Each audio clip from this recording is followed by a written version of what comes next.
अस्सलाम वालेकुम रहमतुल्लाहि व बरकातुहू। डियर स्टूडेंट्स, उम्मीद है आप सब खैर खैरियत से होंगे, जहाँ कहीं भी होंगे अपनी ज़िंदगी अच्छी खुश खुरम गुजार रहे होंगे।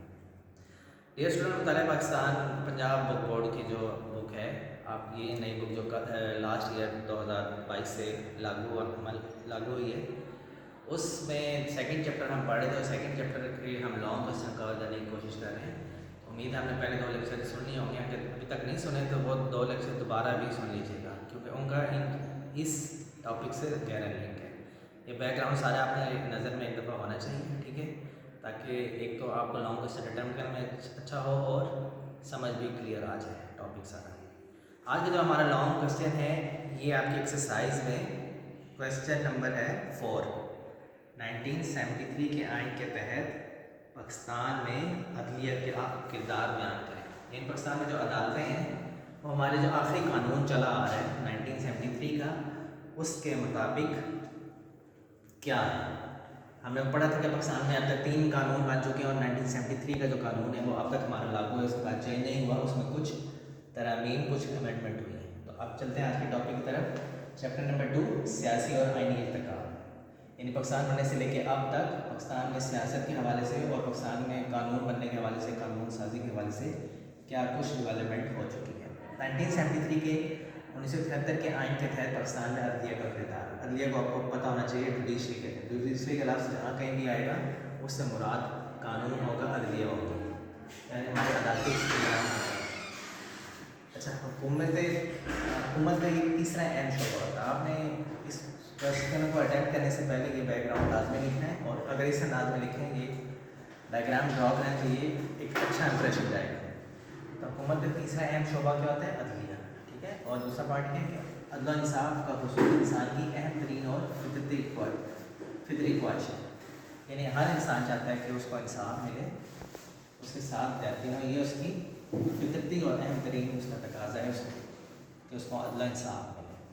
अब पाकिस्तान में अदालती निज़ाम किस तरह है देखें। सबसे बड़ी हमारी अदालत जो है उसको कहते हैं अदालत उस्मा, इंग्लिश में इसको सुप्रीम कोर्ट कहते हैं। सुप्रीम कोर्ट का लफ्ज़ आपको पता उर्दू में इस्तेमाल होता है। तो ये अब तक सबसे बड़ी अदालत हमारी इस्लामाबाद में, ठीक है, कैपिटल फेडरल कैपिटल में। इसके तमाम जितने भी सूबाई हमारे दारुल-ए-हुकूमत हैं, ठीक है, जिस तरह पंजाब का लाहौर, KPK का पेशावर और सिंध का कराची और बलूचिस्तान का कोयटा, तो वहाँ इसकी ब्रांचें मौजूद हैं, ठीक है।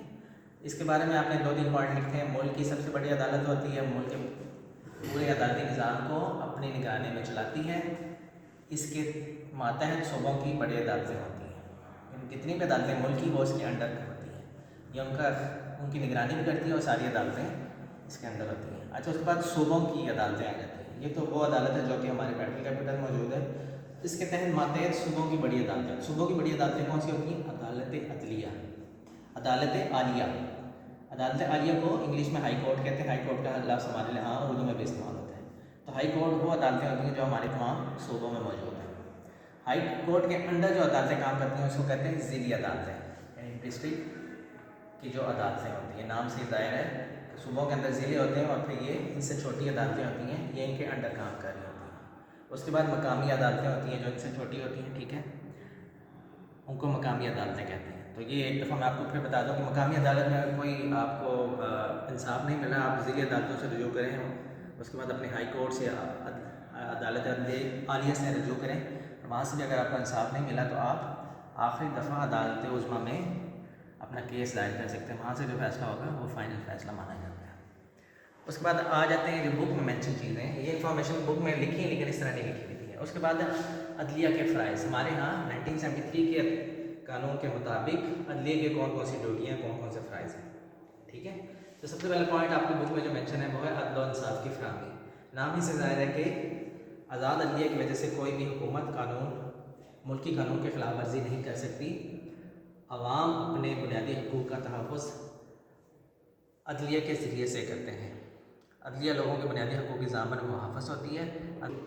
अदलिया का अहम तरीन फरीज़ा अदल इंसाफ का मुहैया करना है। अदालतें मुकदमात का पूरी तरह जायज़ा लेने के बाद मुजरिमों को कानून के मुताबिक सज़ा देने और बेगुनाहों को आज़ाद करने की इजाज़त होती है।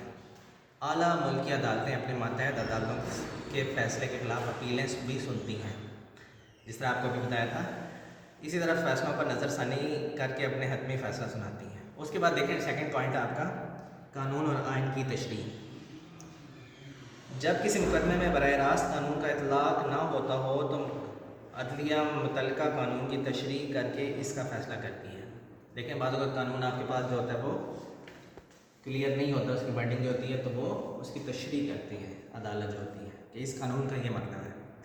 اس طرح جج صاحبان ایسی مثالیں قائم کرتے ہیں جو بعد میں مقدمات کا فیصلہ کرتے وقت ججوں کے سامنے رہتی ہیں اور ملکی قانون کی طرح تصور ہونے لگتی ہیں. یعنی کہ کوئی بھی قانون ہو اس کی تشریح تب ہوتی ہے کہ جب وہ فیصلہ کر دیتے ہیں اس حوالے سے, تو وہ فیصلہ مثال جو ہوتی ہے وہ ایگزامپل جو ہوتی ہے اسی کو دیکھا جاتا ہے کہ اس قانون کا یہ مطلب ہے کیونکہ اس کا یہ فیصلہ یہ کیا گیا تھا.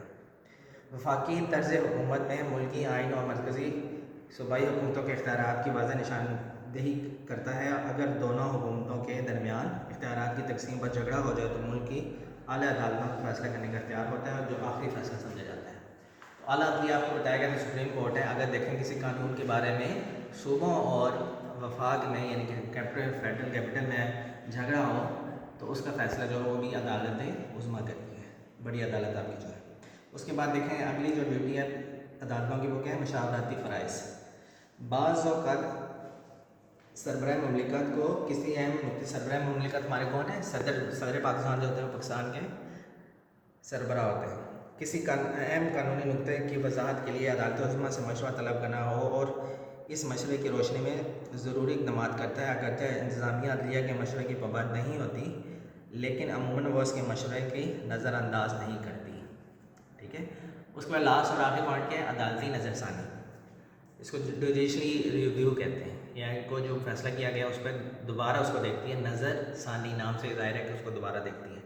جن ریاستوں میں تحریری دستور نافذ عمل ہے یعنی کہ جو بھی قانون ہے وہ زبانی کلامی نہیں ہے بلکہ ریٹن فارم میں ہے, وہاں مقننہ یعنی کہ آپ کے جو ایوان ہوتے ہیں جو قانون بنانے والے ہوتے ہیں کہ منظور کردہ قوانین پر نظر ثانی کا اختیار سپریم کورٹ کو حاصل ہوتا ہے. یعنی مقننہ آپ کی جو بھی قانون بنانے قانون ساز ادارے ہیں, آپ کی قومی اسمبلی ہے, صوبائی اسمبلی ہیں, وہ جو بھی قانون بنائیں گے اس پہ آپ کی عدالتیں جو ہے نظر ثانی کر سکتی ہیں. اگر سپریم کورٹ کے نوٹس میں یہ بات لائی جائے کہ مجلس قانون ساز کا منظور کردہ قانون آئین کے خلاف ہے تو اس قانون کا جائزہ لیتی ہے. اگر اس قانون کو ملکی آئین کے خلاف پائے تو اسے کالعدم قرار دے سکتی ہے. اس عمل کو عدلیہ کی نظر ثانی کہتے ہیں.